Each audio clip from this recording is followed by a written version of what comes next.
Good morning, good afternoon, good evening, wherever you are, whenever you're hearing this. This is the Lion in Zion coming at you again.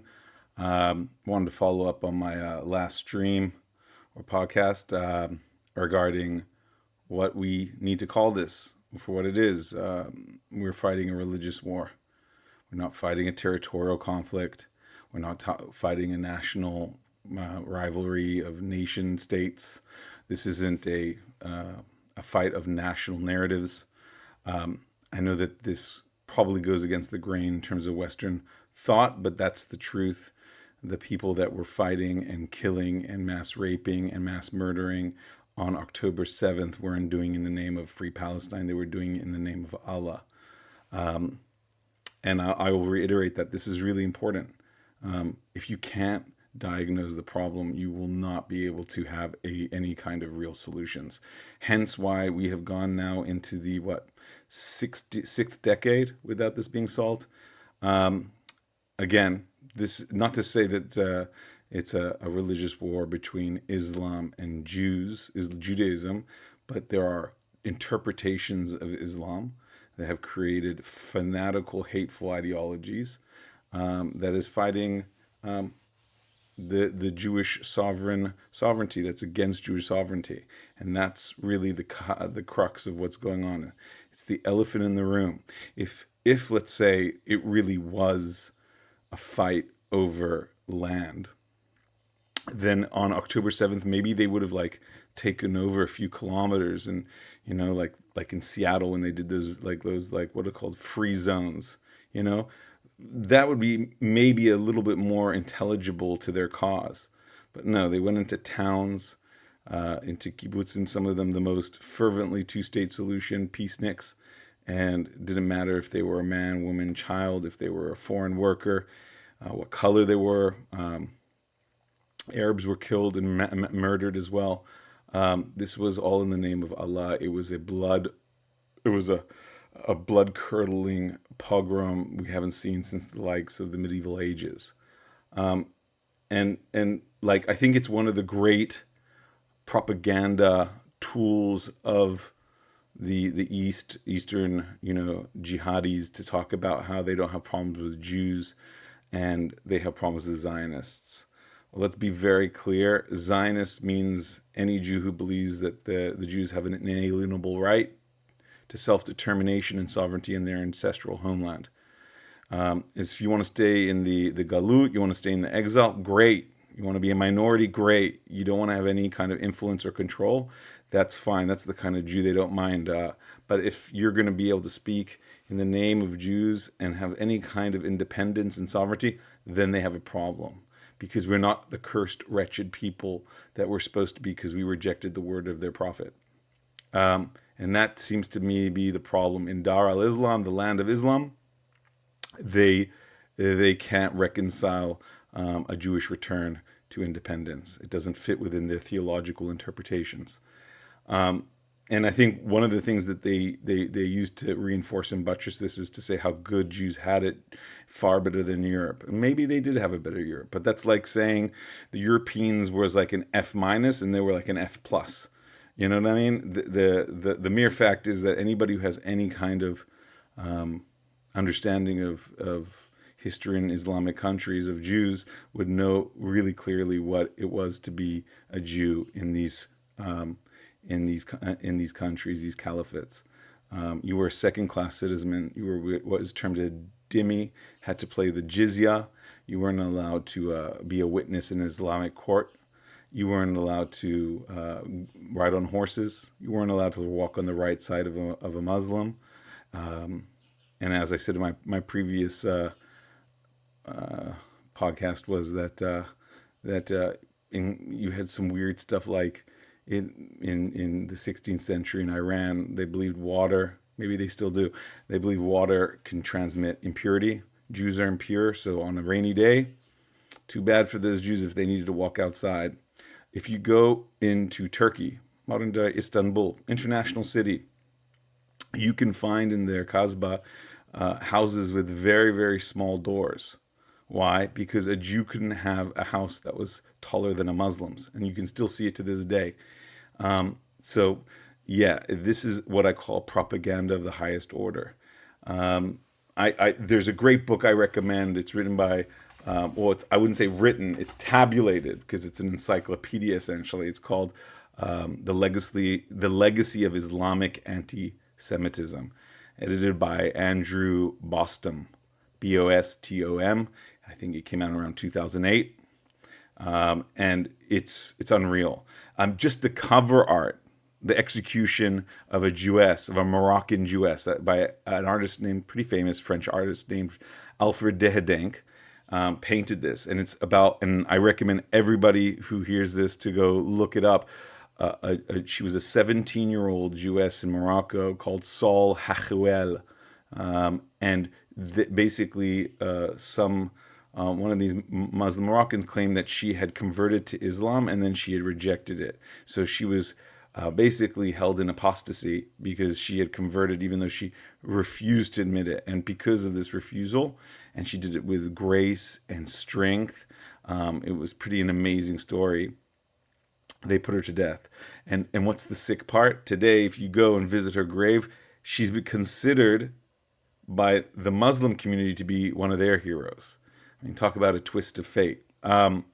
But I recommend anybody just reading this, like just a scant perusal of this book, and you will understand how hardcore this is.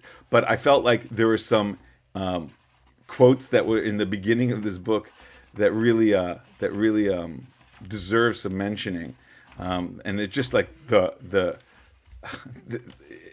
I literally started underlining this book, and I couldn't stop underlining the book because there were so many unbelievable events that happened. But it's an eye opener, as they say. So here are some quotes that I thought might be interesting.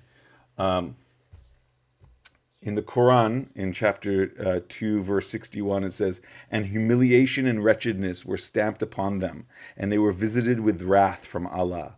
That was because they disbelieved in Allah's revelation and slew the prophets wrongfully. That was for their disobedience and transgression." So who they are is obviously, we're talking about the Jews. And this is like in their second chapter. The Tabari in 923, he's one of the great early Muslim historians and Quranic commentators, wrote on this verse. So here's where the interpretation comes, where we get into problem mode. About his words, "And humiliation and wretchedness were stamped upon them," in quotations. "These are the Jews of the children of Israel. I said, are they the Copts of Egypt? He said, what have the Copts of Egypt to do with this? No, by God, they are not. But they are the Jews, the children of Israel, by and slew the prophets wrongfully," in quotations. He means that they used to kill the messengers of God without God's leave, denying their messages and rejecting their prophets. This is some of the stuff we get. Al-Maghili, prominent theologian in Morocco, late 15th century, from a verse he composed, "Whenever a Jew is killed, it is for the benefit of Islam," wrote Sir Hindi, important Indian Sufi theologian. What did Al-Maghili say? Love of the Prophet requires hatred of the Jews. This is where, like, you have even people who've come out of it, thinkers like Ayan Hirsi Ali. She wrote in 2006, "I have confession to make. If you are Jewish, I used to hate you. I hated you because I thought you were responsible for the war which took my father from me for so long. When we had no water, I thought you closed the tap. If my mother was unkind to me, I knew you were definitely behind it.